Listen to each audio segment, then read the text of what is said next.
الحمد لله رب العالمين والصلاة والسلام على سيدنا ونبينا وحبيبنا ومولانا محمد وعلى آله وصحبه وأئمة الحديث أجمعين أما بعد. باب قول الله تعالى ونضع الموازين القسط ليوم القيامة وأن أعمال بني آدم وقولهم يوزن. وقال مجاهد القسطاس والعدل بالرومية ويقال القسط مصدر المقسط وهو العادل وأما القاسط فهو الجائر. وحدثنا أحمد بن أشكاب قال حدثنا محمد بن خزيل عن عمارة بن القعقاع عن أبي زرعة عن أبي هريرة رضي الله تعالى عنه قال قال النبي صلى الله عليه وسلم كلمتان حبيبتان إلى الرحمن خفيفتان على اللسان ثقيلتان في الميزان سبحان الله وبحمده سبحان الله العظيم.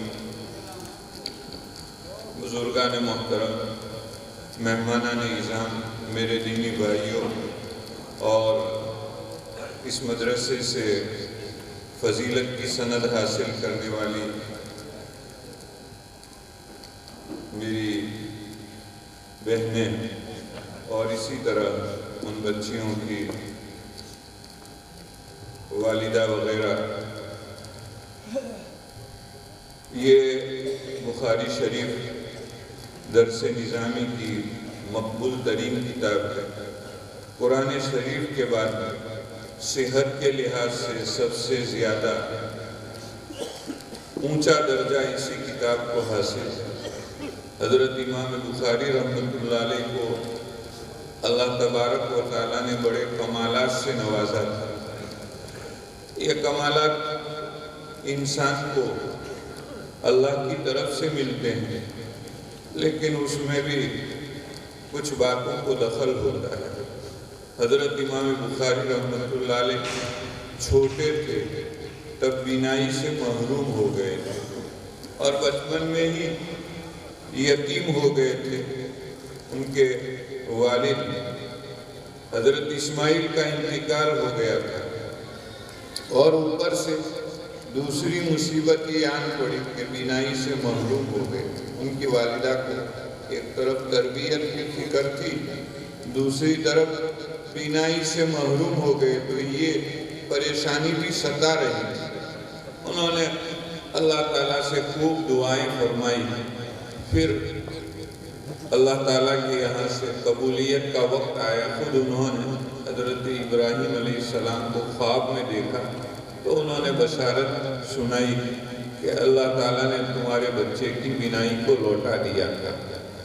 یہ بینائی ایسی اللہ تعالیٰ نے لوٹائی اور آنکھوں میں ایسی تیز روشنی عطا فرمائی. ایک مدت کے بعد جب حضرت امام بخاری رحمۃ اللہ علیہ نے حدیث کا علم حاصل کیا اور پھر تصنیف و تعلیم کا سلسلہ شروع فرمایا تو حال یہ تھا کہ چاندنی رات میں بیٹھ کر انہوں نے کتابیں لکھی.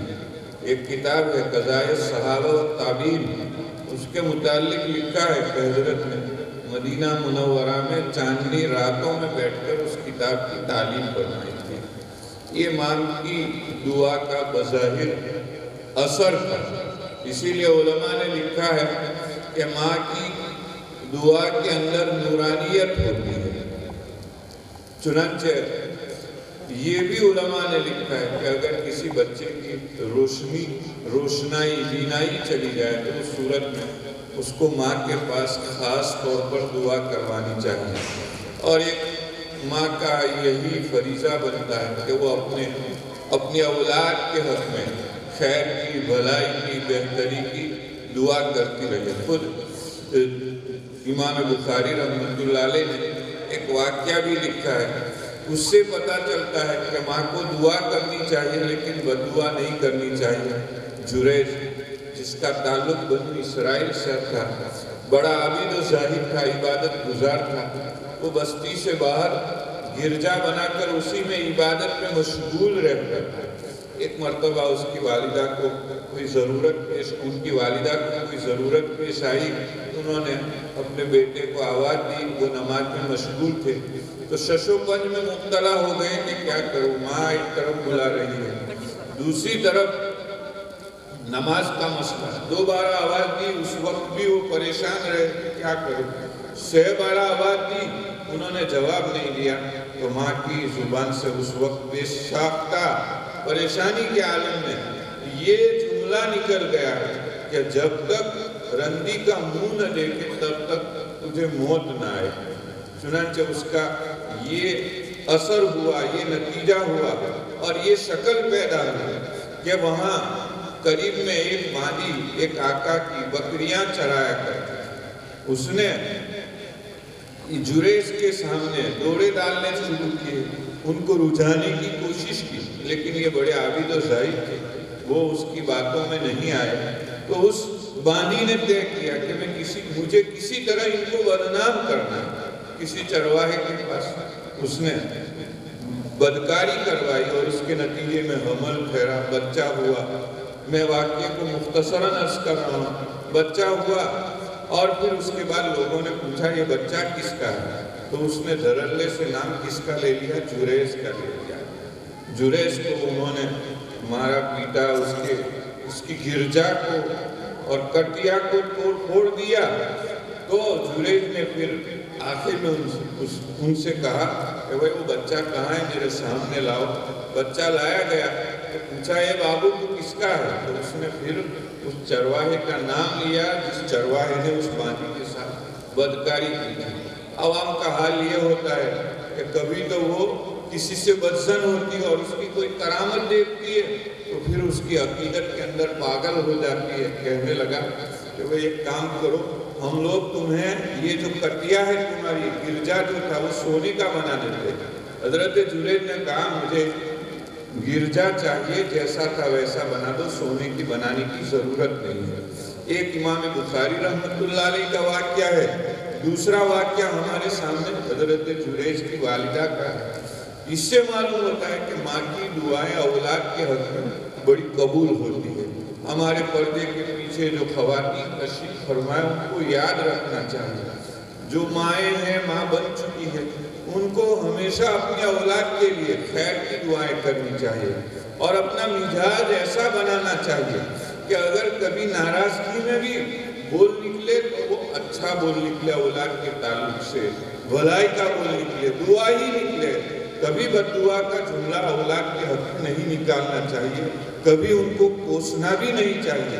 حضرت شیخ نور اللہ مرکزہ نے کسی جگہ پر لکھا ہے کہ آج والدین اولاد کے حق میں بڑے پریشان رہتے ہیں، حالانکہ وہی خود اس کا سبب اور ذریعہ ہوتے ہیں کہ غصے میں اولاد کو کوستے رہتے ہیں اور وہی پھر بھگتتے رہتے ہیں۔ اللہ تعالیٰ ہمیں اس ہدایت پر عمل کرنے کی توفیق نصیب فرمائے۔ امام بخاری رحمۃ اللہ علیہ کی زندگی سے یہ بڑا، امام بخاری رحمۃ اللہ علیہ کی زندگی کے اس واقعے سے ہمیں بڑا سبق ملتا ہے۔ یہ حضرت امام بخاری رحمۃ اللہ علیہ نے کتاب تالیف فرمائی، بڑے اہتمام کے ساتھ تالیف فرمائی۔ 2 رکعت پڑھ کے غسل کر کے 2 رکعت پڑھ کے استخارہ فرما کر جب سرو صدر ہوتا تب جا کے وہ کسی روایت کو اپنی کتاب کا جز بناتے تھے۔ یہی وجہ ہے کہ اللہ تعالیٰ نے بڑی قبولیت سے اس کتاب کو نوازا اور بڑے انوکھے انداز میں اس کتاب کو تحریر فرمایا۔ سب سے اخیر میں حضرت نے باب رکھا ہے وَنَضَعُ الْمَوَازِينَ الْقِسْطَ لِيَوْمِ الْقِيَامَةِ، یعنی اس میں امام بخاری رحمۃ اللہ علیہ فرماتے ہیں کہ اللہ تبارک و تعالیٰ کہنا چاہتے ہیں ایک دن آئے گا جب دنیا کی بساط کو الٹ دیا جائے گا اور انصاف کی ترازویں رکھی جائے گی، اور یہ انصاف کی ترازویں حساب کتاب کے واسطے رکھی جائے گی تاکہ لوگوں کو معلوم ہو کہ ان کے ساتھ جو کچھ سلوک کیا جا رہا ہے، معاملہ کیا جا رہا ہے، وہ انصاف کے مطابق کیا جا رہا ہے۔ یہی مقصود ہوگا اور اسی بات کو ظاہر کرنے کے لیے آیت کریمہ میں القسط کا لفظ استعمال کیا گیا ہے۔ بعض لوگ جو عقل کو ہر چیز میں پیمانہ قرار دیتے ہیں وہ اس کا انکار کرتے ہیں کہ اللہ تعالیٰ کو میزان قائم کرنے کی، ترازویں رکھنے کی، لوگوں کے اعمال اقوال تولنے کی کوئی ضرورت نہیں۔ اللہ تعالیٰ کو تو سب چیزیں معلوم ہے۔ دوسرے نمبر پر وہ چیزیں تو ہوتی ہے فوراً ختم ہو جاتی ہے، وزن تو اس کا کیا جاتا ہے جو چیز موجود ہو، حصی وجود ہو، جسم رکھتی ہو، جوہر کے قبیل سے ہو۔ یہ چیزیں تو سب ہوئی اور فوراً ختم ہو گئی، اس کا کیسے وزن ہو سکتا ہے؟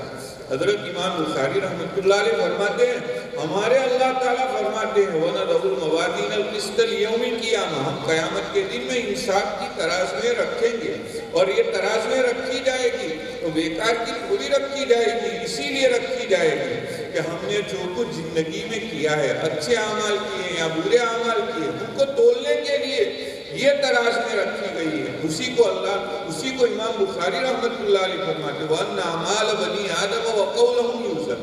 حضرت جو عقل پرست لوگ تھے ان کے دلائل کا کوئی جواب نہیں دیا، بلکہ سیدھے آیت قرآنی پیش کر دی۔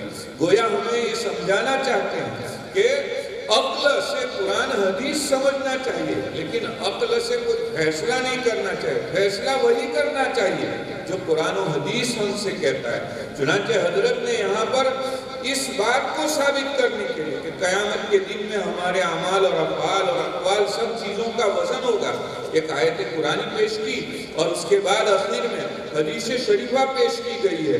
حدیث شریف حضرت ابو ہریرہ رضی اللہ تعالیٰ عنہ کی ہے کہ حضور صلی اللہ علیہ وسلم نے ارشاد فرمایا کہ رحمان ذات کو دو جملے بڑے پسندیدہ ہیں جو زبان پر ادائیگی کے لحاظ سے بڑے آسان ہیں، لیکن آسان ہونے کے باوجود ان کا وزن خوب ہوگا۔ کیوں وزن زیادہ ہوگا؟ اس لیے وزن زیادہ ہوگا کہ اللہ تعالیٰ کو بڑے محبوب ہے۔ جب محبوب ہے اللہ تعالیٰ کو، کوئی بندہ اس کو کہے گا تو اللہ تعالیٰ کو جو چیز پسند ہے اس نے وہ کام کیا ہے، وہ بات اپنی زبان سے نکالیے، اس لیے اس کا وزن بھی بہت زیادہ ہوگا۔ اور وہ دو جملے کون سے ہیں؟ وہ دو جملے ہیں سبحان اللہ و بحمدہ سبحان اللہ العظیم۔ اللہ کی ذات پاک ہے، ساتھ ساتھ اس کے کہ ہم اس کی تعریف کرتے ہیں، اور اللہ تعالیٰ کی ذات پاک ہے وہ بڑی عظمتوں والی ہے۔ حضرات علماء کرام نے اس حدیث کے فوائد میں بہت ساری باتیں لکھی ہے، من جملہ ان کے ایک بات یہ لکھی ہے کہ ان جملوں کو کہنے کے نتیجے میں اللہ تعالیٰ کی ذات تو بے نیاز ہے، اللہ تعالیٰ تو بے عیب ہے، ہمیشہ بے عیب رہے گی، پاک ذات ہے، ہمیشہ پاک رہے گی، کمالات کی مالک ہے، ہمیشہ کمالات کی مالک رہے گی، وہ تو ہمیشہ تعریف کے لائق ہی لائق ہے۔ لیکن اس کے نتیجے میں بندے کو بڑا فائدہ ہوتا ہے کہ وہ اللہ کی پاکی بیان کرتا ہے، تو جیسا اس نے عمل کیا اس کے مطابق اس کے ساتھ معاملہ ہوتا ہے، مطلب اللہ تعالیٰ اس کو پاک صاف فرماتے ہیں۔ خود ایک روایت میں وارد ہے کہ جو بندہ صبح میں 100 مرتبہ سبحان اللہ و بحمدہ کہتا ہے، اللہ تعالیٰ اس کی بخشش فرما دیتے ہیں، چاہے وہ گناہ اس کے سمندر کے جھاگ کے برابر کیوں نہ ہو، اللہ تعالیٰ اس کو معاف فرما دیتے ہیں، یعنی گناہوں سے پاک صاف فرماتے ہیں۔ یہ ان کلمات کے کہنے کی برکت ہے۔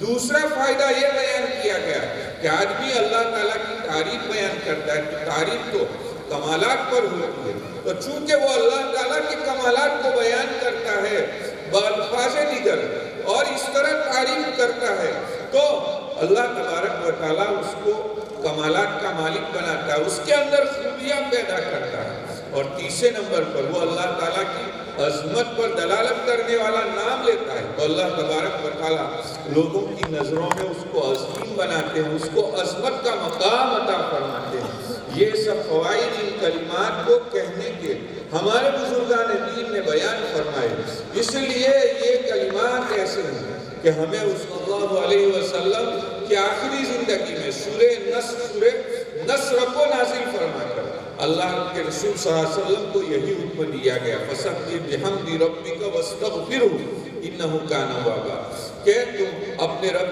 کا اہتمام کریں گے تو اس صورت میں بڑے فوائد حاصل ہوں گے۔ ساتھ میں جو آیت میں نے آپ کے سامنے پڑھی اس کی روشنی میں علماء نے لکھا ہے کہ اس کا مطلب یہ ہوا کہ آدمی کے دنیا سے جانے کا جب وقت آئے تو اس صورت میں تسبیح وغیرہ کے کلمات کا اہتمام کرنا چاہیے۔ یہ ایسے کلمات ہیں تو اس کے سبب آدمی کی کیا ہوتی ہے، بخشش ہوتی ہے، مغفرت ہوتی ہے۔ اللہ تبارک و تعالیٰ ان ہدایتوں پر عمل کی توفیق نصیب فرمائے۔ وآخر دعوانا الحمدللہ رب العالمین۔